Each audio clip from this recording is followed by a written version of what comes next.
Hello, I'm Wannes Van Holm. I'm a microbiologist, but also a PhD at the research group Periodontology and Oral Microbiology. And most of my research is about how we can improve periodontal therapy by looking at it in vitro. And one of the things that we looked at is the materials of elemental to see how do they work on human cells, but also on bacteria. One of the aspects that we looked at is what is the compatibility of the materials with human cells. For this we have a special cell line of keratinocytes that we then culture together with different materials.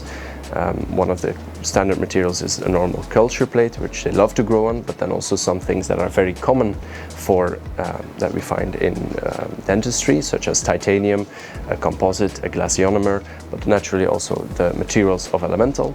As suspected, the human cells were not very compatible with normal dental materials such as titanium, glasionomer and the composite. While they adhere to a certain degree, they weren't very happy. But on the other hand, the materials of elemental showed a very high compatibility with the human cells, very similar to what happens on the bottom of a normal culture plate where they love to grow. They showed a very high adhesion to these materials, which you can especially see from the images from the SEM, which show that they are forming very nice monolayers, indicating that they're quite happy to be there. Aside from the human cells, we also have a second facet, being bacterial cells, which are very prevalent in our oral cavity.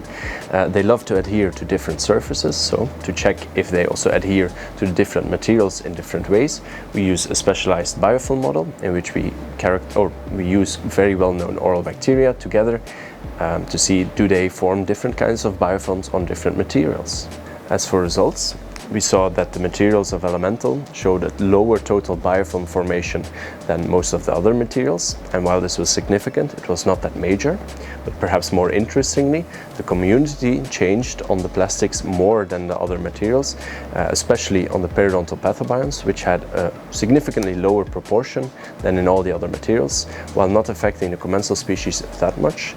So, as a conclusion of the in vitro experiments we performed, Facet 1, looking at the human cells, we saw that there was an excellent biocompatibility of the materials with human cells, resulting in very happy and healthy cells, which is lovely.